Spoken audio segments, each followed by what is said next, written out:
लोकद्रोहि नरेन्द्र वंशदहना लोकेश्वरा देवतानीक ब्राह्मण गो गणार्ति हरणा निर्वाण संधायक नीकु नृक्यद तुम्पवे भवलतल नित्यानुकंपानिधि कृष्णाय वासुदेवाय हरये परमात्मने प्रणतक्लेशनाशाय गोविंदाय नमो नमः। अतिरहस्यं वैन हरिजन्म कथनंबु मनुजुडवडेनि मापुरेपु चाल भक्तितोड चदविन संसार दुःखराशि बासि तొలగిపోవు। ओम श्री गुरुभ्यो नमः। ओम श्रीमात्रे नमः। प्रिय भगवद्बंधुవులారా సిగ్నల్ అందరికి ప్లేస్ చేంజ్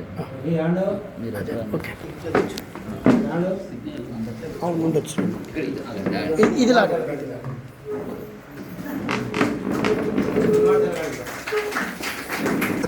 ప్రారంభించబోయే సమయానికి బ్యాటరీలో శక్తి కూడా అయిపోయింది। ఇలాంటి కార్యక్రమాలు మనం చేసుకునే ముందర కొంత మనకి సమన్వయం చాలా అవసరం। ఎందుకంటే మళ్ళా మీరు ఈ కార్యక్రమం జరపాలి అంటే మీ శాయశక్తుల ఎంత ప్రయత్నం చేసినా జరగడం చాలా దుర్లభం। మీకు కార్యక్రమంలో ఉండేటువంటి శక్తి మనకు అర్థం కావటం లేదు। ఎందుకంటే సత్సంగం చాలా గొప్పది। కర్మ కంటే కూడా చాలా గొప్పది ఏమిటంటే భక్తి। భక్తి కంటే కూడా చాలా విశేషమైనది ఏమిటంటే జ్ఞానం। జ్ఞానము లేకపోతే భగవంతుడు అనేటువంటి మహానుభావుడు యొక్క తత్వాన్ని గుర్తించడం చాలా కష్టం। భగవద్గీత 11వ అధ్యాయం చివరిలో చెప్తాడు, భక్త్యాత్వాం అన్యయా శక్యం అహమేవం విదోర్జున జ్ఞాతుం ద్రష్టుం చ తత్వేన ప్రవేష్టుం చ పరంతప అని భగవద్గీతలో స్వామి చెప్పాడు। అతను భక్త్యాత్వాం అన్యయా శక్యం, నువ్వు ఏ పని చేసినా అందులో భక్తి విడితం కాకపోతే ఏదో లోకం కోసం చేస్తున్నానో 10 మంది కోసం చేస్తున్నానో 10 మంది కార్తీక స్నానానికి వెళుతున్నారు, నేను వెళ్ళకపోతే నేను పుణ్యాత్మురాన్ని కాదనుకుంటారేమో, 10 మంది దీపం పెడుతున్నారు కదా నేను పెట్టకపోతే నేను భక్తురాన్ని కాదనుకుంటారేమో, 10 మంది పారాయణం చేస్తున్నారు కదా నేను నోరు మెదపకపోతే నన్ను భక్తురాలు కాదనుకుంటారేమో అని లోకాన్ని మెప్పించడానికి మనం భక్తి చేయక్కర్లే। ఎందుకంటే భగవంతుడు నువ్వు కొలిచినా ఉన్నాడు, కొలవకపోయినా ఉన్నాడు, అసలు ఉన్నవాడే భగవంతుడు। ఉన్నాడనేటువంటి దానికి నిజమైనటువంటి ఉనికి ఎవరంటే భగవంతుడు ఒక్కడే। ఆయన నీకు కొలవకపోయినంత మాత్రాన తక్కువదనం, నీవేదో దండలేసినంత మాత్రాన పెద్ద వైభవం ఆయనకేం కలగదు। ఆయన ఉండవలసిన స్థితిలో ఆయన ఉన్నాడు। ఐశ్వర్యస్య సమగ్రస్య ధర్మస్య యశః శ్రియః జ్ఞాన వైరాగ్యైవ షణ్ణాంబగైతీరిత అని భగవంతుడికి 6 గుణాలు చెప్పారు భాగవతంలో। ఐశ్వర్యస్య సమగ్రస్య, చాలామంది అనుకుంటారు నాకేమైనా కోట్లు ఉన్నాయి, అవసరమైతే భగవంతుడి రథం నా ఇంటి ముందర ఎందుకు ఆగదు అంటాడు ఒక ఆయన। ఇంకొక ఆయన అంటాడు నాకు ఊళ్ళో చాలా పొలం ఉంది, ఆ గుడికి పెడితే నేను రాముడు నేను ఆలయం ఒక దాన్ని నిర్మాణం చేసుకుంటాను, నాకేం పోయింది కనుక అంటాడు ఒక ఆయన। ప్రపంచంలో ధనం లేకనో భూములు లేకనో దేవుణ్ణి గుర్తించడం అనేటువంటిది కేవలం భక్తితో సఖ్యమవుతుంది తప్ప నాకేమిటి అని కాస్త ఒంటిలో అహం రేగిందనుకోండి, బలిచక్రవర్తి కంటే గొప్ప పదవులేం లేవు మనకి, బలిచక్రవర్తి కంటే గొప్పదనమేమి లేదు మనలో। సాక్షాత్తు నారాయణమూర్తిని చిన్నవాడై పొట్టివాడై ఒడుగుగై స్వామివారు చక్కగా అతిథి గర్భాన జన్మించి శ్రావణ మాసంలో బహుళ ద్వాదశి రోజున అమ్మవారికి ప్రభవించాడు ఆయన, అతిథి గర్భాన పుట్టాడు ఆయన వామనుడు అని। అటువంటి వామనుడే స్వామి సాక్షాత్తు నడిచి వెళ్ళాడు నర్మదా నదీ తీరంలో యజ్ఞం చేస్తున్నటువంటి బలిచక్రవర్తి దగ్గర। మరి యజ్ఞం చేసేవాడు భక్తుడు కదా, పరమాత్మ ఎందుకని అతన్ని కాలు పెట్టి తొక్కాడు, ఎందుకని అతన్ని కాలితోటి పాతాళానికి పంపించాడంటే మనిషిలో కనబడకుండా ఒక అహం అనేది ఉంటుంది లోపల, అది ఎవరు గుర్తించినా గుర్తించకపోయినా పరమాత్మ అనేటువంటి వాడు గుర్తిస్తాడు।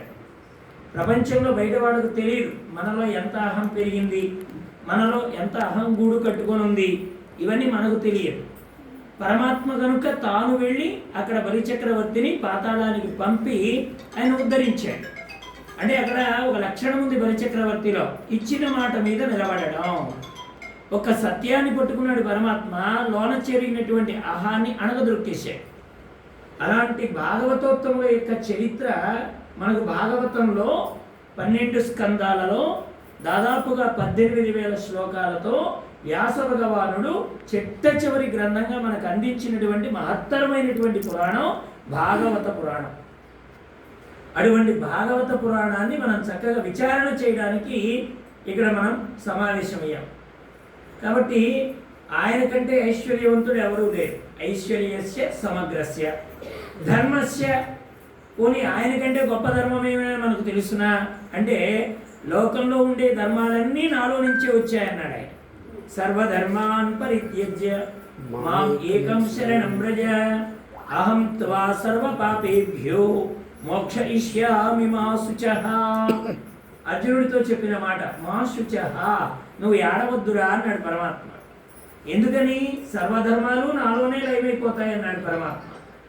ఎక్కడైనా చెట్టుకి నీళ్లు పోయాలంటే దాని మొదట్లో నీళ్లు పోస్తే దాని ఫలానికి, దానికి ఉండేటువంటి పుష్పానికి, అందులో అంకురించబోయేటువంటి మొగ్గకి, ఆకుకి, వేరుకి, కాండానికి ఎలా అందుతుందో నీవు పరమాత్మ అయినటువంటి నారాయణమూర్తి యొక్క చరణ సమాశ్రయణం గనక చేసి వారు చెప్పిన విధంగా నువ్వు నిలబడితే అన్ని ధర్మాలు నువ్వు ఆచరించినట్లే. అంటే ఆయన చెప్పినట్టుగా మనం నడవాలి. మళ్ళీ అక్కడ ఆయన చెప్పినట్టుగా మనం నడుస్తున్నామా? అక్కడ మళ్ళీ ప్రశ్న. ప్రత్యాత్వాం అన్యయా శక్యం అహమేవం విదోర్జున. అహం అంటే నేను, నన్ను. విత్ అంటే తెలుసుకోవడం. నన్ను తెలుసుకోవడానికి ఏకైక సాధనం ఏమిటి అంటే భక్తి. మోక్ష సాధన సామాగ్ర్యాం భక్తిరేవ గరీయసి అంటాడు ఆదిశంకర భగవత్పాదాచార్యులు వారు. అబ్బాయి ప్రతివాడు మోక్షం కావాలని పెడుతున్నాడు. అదేదో బజార్లో దొరికే చింతపండు అనుకున్నారా? అదేమైనా ఒక మార్కెట్లో దొరికేటువంటి జీడిపప్పు ప్యాకెట్ అనుకున్నారా? లేక కలిగిన వాడు వేసుకు తిరిగే బంగారపు గొలుసు అనుకున్నారా? ఏమనుకుంటున్నారు మోక్షం అంటే?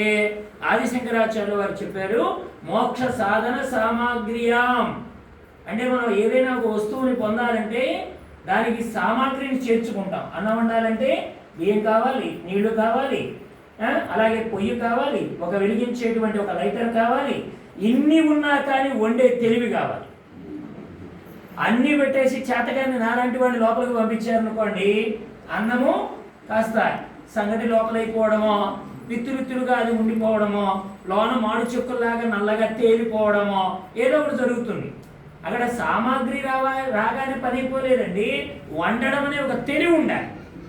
అలాగే మనం కూడా గుడికి వెళ్ళేటప్పుడు కొబ్బరికాయలు తీసుకెడుతున్నామా, అగరవత్తులు తీసుకెడుతున్నామా, పూలు తీసుకెడుతున్నామా, దీపకుంది తీసుకెడుతున్నామా, నానిన ఒత్తులు తీసుకెడుతున్నామా, అరటి డొప్పలు తీసుకెడుతున్నామా, ఇన్ని వెతుక్కుంటున్నామే కానీ అసలు ముందు వండే విధానం తెలియకపోతే ఇంటి సామాగ్రి ఉన్న మాడు చెక్కల అన్నం మాడిపోయిన దాన్ని నువ్వు తినడానికి ఎలా శక్యం కాదో, ఇంత సామాగ్రి ఉన్నా భక్తి ఎలా చేయాలో తెలియకపోతే నువ్వు పెట్టిన దీపం దండగా, నువ్వు చేసిన స్నానం దండగా, నువ్వు మునిగిన నీళ్లు దండగా. నువ్వు అనుకుంటున్నావు పుణ్యం అని, వాడు అనుకోవడంలే.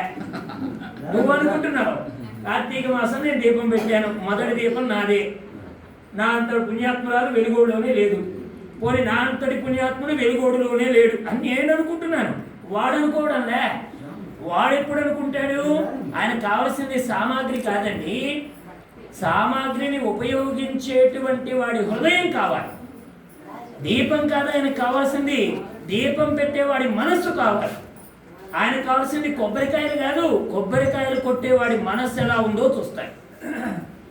మనం ఏం చేస్తున్నాం? కొబ్బరికాయలు కొడుతున్నామే కానీ బుద్ధి మార్చుకుంటున్నామా? దీపం పెడుతున్నామే కానీ మనలో ప్రకాశం ఎంతవరకు ప్రచోదనమై మనం బుద్ధిని సన్మార్గం వైపు నడిపించుకోవడానికి ప్రయత్నం చేస్తున్నామనే విషయాన్ని అవగతం చేసుకుంటున్నామా? ఇలా చేసుకుంటే ఇన్ని కార్తీక మాసాలు అవసరమా? ఇన్ని మార్గశీర్ష మాసాలు అవసరమా?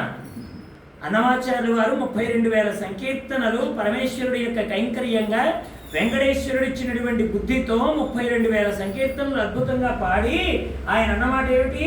ఒక్క సంకీర్తన చాలదా ఉద్దికైన రక్షింప. ఏమయ్యా ఇన్ని పలికించుకున్నావే నా చేత, ఒక్కడి చాలదా అన్నాడండి. ఒక్కదాంతో ఉద్ధరింపబడేంత భక్తి నాలో లేదా? ఇన్ని ఎందుకు పలికించావు నా చేత? పర్వాలేదులే, పలికించిన వాడివి నీవు కనుక, పలికిన వాడిని నేను కనుక, పలికాను నేననే అహం తీసేసి పలకడానికి కారణమైన నిన్ను స్తుతిస్తూ ఒక్కదాన్ని నీ హృదయంలో పెట్టుకో, మిగతావన్నీ నీ భాండాగారంలో దాచుకోవయ్యా అన్నాడండి అన్నమాచార్యులు వారు. ఒక పుష్పం చాలదా ఈశ్వరుడికి మనస్సుతో అర్పిస్తే? గజేంద్రుడు ఎన్ని పుష్పాలతో పూజ చేశాడు?